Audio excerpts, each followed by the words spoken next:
आज के इस विश्लेषण में स्वागत है। आज हम प्राचीन ग्रंथों की एक ऐसी दिलचस्प और हैरान कर देने वाली कथा को डेकोड करेंगे, जिसने एक बेहद शक्तिशाली और महान राजवंश का हमेशा के लिए अंत कर दिया। हम बात कर रहे हैं यदुवंश के विनाश और श्री कृष्ण के देह त्यागने की कथा की। यह एक ऐसा ऐतिहासिक घटनाक्रम है जो हमें नियति, कर्म और समय के चक्र के बारे में बहुत कुछ सोचने पर मजबूर कर देता है। तो चलिए बिना किसी देरी के शुरू करते हैं। इस पूरे विषय के केंद्र में एक बहुत ही बड़ा और रहस्यमयी सवाल छिपा है। हिंदू धर्म के संपूर्ण अवतार माने जाने वाले श्री कृष्ण ने आखिर अपना शरीर कैसे त्यागा? यह सोचना अपने आप में बहुत अद्भुत है कि कैसे पृथ्वी पर मौजूद एक सर्वोच्च ईश्वरीय शक्ति भी नियति और कर्मों के नियमों से पूरी तरह बंधी होती है। उनका ये अंतिम सफर कोई साधारण घटना नहीं थी, बल्कि ये तो पहले से तय एक बहुत ही विस्तृत ब्रह्मांडीय योजना का हिस्सा था। इस महाकाव्य के स्केल को समझने के लिए आइए सबसे पहले बात करते हैं हमारे पहले खंड की, भगवान के 10 अवतार। श्री हरि विष्णु के अवतरण का ये क्रम सच में बहुत ही रोचक है। ग्रंथों के अनुसार विष्णु जी इस पृथ्वी पर जिन 10 अवतारों में आ चुके हैं या आने वाले हैं, वे हैं मत्स्य, कूर्म, मोहिनी, वराह, नरसिंह, वामन, परशुराम, राम और कृष्ण अवतार, और हां, भविष्य का कल्कि अवतार। इस पूरी वंशावली में श्री कृष्ण का रूप एक संपूर्ण और सबसे विराट स्वरूप था, और बिल्कुल इसी वजह से उनका पृथ्वी से अंतिम प्रस्थान एक बहुत ही ऐतिहासिक और बड़ी घटना बन जाता है। अब इस ब्रह्मांडीय स्केल से हम सीधे एक मानवीय भावना और दुख की ओर चलते हैं। हमारा दूसरा खंड है गांधारी का भयंकर श्राप। महाभारत के भयंकर युद्ध के बाद जब कौरवों का पूरी तरह से नाश हो गया, तो उनकी माता गांधारी गहरे शोक और क्रोध में डूब गईं। इस पूरे महायुद्ध और विनाश के लिए उन्होंने सीधे तौर पर श्रीकृष्ण को दोषी माना, और उसी असीम दुख में उन्होंने ये भयंकर श्राप दे डाला। जिस प्रकार कौरवों के वंश का नाश हुआ है, ठीक उसी प्रकार यदुवंश का भी नाश होगा। ध्यान देने वाली बात यह है कि गांधारी का यह श्राप ही वो मुख्य कैटलिस्ट था जिसने आगे होने वाले इस पूरे विनाशकारी घटनाक्रम की नींव रखी। इस श्राप का असर एक ही रात में नहीं हुआ, लेकिन जब यदुवंशी प्रभास क्षेत्र पहुंचे तो नियति ने बहुत तेजी से अपना खेल शुरू कर दिया। तीसरा खंड, यदुवंश का आपसी युद्ध। इस विनाश की गति सच में रोंगटे खड़े कर देने वाली थी। होता कुछ यूं है कि यदुवंशी प्रभास क्षेत्र पहुंचते हैं।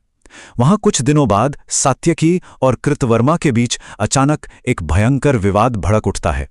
ये विवाद इतनी जल्दी इतना उग्र हो जाता है कि सात्यकी कृतवर्मा का सिर धाड़ से अलग कर देते हैं। बस फिर गया था, पूरा का पूरा राजवंश अलग अलग समूहों में बंट जाता है और एक विशाल गृहयुद्ध शुरू हो जाता है।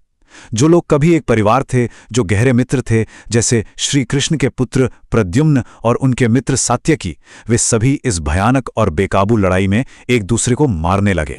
और इस पूरे मास डिस्ट्रक्शन का नतीजा क्या निकला? इतने विशाल और शक्तिशाली यदुवंश में से सिर्फ और सिर्फ 2 लोग जीवित बचे, बब्रू और दारूक।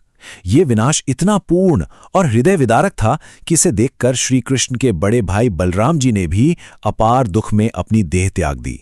ये एक महान वंश के पूरी तरह से खत्म होने का चरम बिंदु था। उस महाविनाश और शोर शराबे के बाद कहानी की गति अचानक एकदम शांत हो जाती है। अब हम आते हैं चौथे खंड पर, श्री कृष्ण की मृत्यु। श्राप अपने अंतिम चरण तक कुछ इस तरह पहुंचता है। श्री कृष्ण एक पीपल के पेड़ के नीचे बहुत ही शांत मुद्रा में ध्यानमग्न बैठे थे। तभी उस जंगल में जरा नाम का एक बहेली आता है जो हिरण के शिकार की तलाश में था। पेड़ के नीचे पत्तों के बीच श्री कृष्ण के पैरों के तलवों को देखकर उसे भ्रम होता है कि वह किसी हिरण का मुख है। बिना कुछ सोचे समझे वह एक तीर चला देता है जो सीधे श्री कृष्ण के तलवे में जाकर लगता है। जब जरा पास आता है और उसे अपनी इस भयंकर भूल का एहसास होता है, तो वह डर के मारे कांप उठता है और पश्चाताप करते हुए क्षमा मांगने लगता है। यही वो सटीक भौतिक कारण था जिसने एक अवतार की जीवन लीला को समाप्त किया। जरा कि उस पश्चाताप पर श्री कृष्ण का जो उत्तर था ना, वो इस पूरी कहानी का सबसे बड़ा सबक है। एक डरे हुए बहेलिये से उन्होंने बहुत शांति से कहा, तूने वही काम किया है जो विधि में नियत था। अब तू मेरी आज्ञा से स्वर्गलोक प्राप्त करेगा। ये कितनी शानदार बात है। ये दर्शाता है कि सर्वोच्च शक्ति को भी नियति के फैसलों पर कोई क्रोध नहीं होता। वे जानते थे कि जो भी हुआ वो पहले से ही ब्रह्मांडीय योजना का हिस्सा था और उन्होंने इसे पूरी करुणा के साथ स्वीकार किया। लेकिन गांधारी के श्राप का प्रभाव सिर्फ युद्ध के मैदान या उस पीपल के पेड़ तक सीमित नहीं रहा। देखते हैं हमारा 5वां खंड, प्रियजनों का देह त्याग। जब श्री कृष्ण और बलराम जी की देह समाप्त हो गई तो पीछे छूट गए उनके प्रियजनों पर दुखों का भारी पहाड़ टूट पड़ा। इस अपार और असहनीय शोक के कारण देवकी, रोहिणी, वसुदेव, बलराम जी की पत्नियां और श्री कृष्ण की सभी पत्नियां, इन सभी ने स्वेच्छा से अपने प्राण त्याग दिए। ये यदुवंश की कहानी का एक पूर्ण और परम अंत था, जहां एक श्राप के चलते पूरा का पूरा वंश हमेशा के लिए समाप्त हो गया। अंत में ये पूरा घटनाक्रम हमें एक बहुत ही गहरे सवाल के साथ छोड़ जाता है। सोचने वाली बात है कि यदि ब्रह्मांड का एक सर्वोच्च अवतार भी नियति के अटल नियमों को इतनी सहजता से स्वीकार कर लेता है और उनके आगे झुक जाता है, तो फिर हम साधारण मनुष्यों के लिए इसका क्या अर्थ है? ये सवाल यकीनन हमारे जीवन, हमारे कर्मों और उन ब्रह्मांडीय नियमों के बारे में सोचने पर मजबूर करता है जिन पर हमारा कोई नियंत्रण नहीं है। खैर, आज के इस विश्लेषण से प्राचीन ग्रंथों के इस बेहद रोचक घटनाक्रम को समझने में जरूर मदद मिली होगी।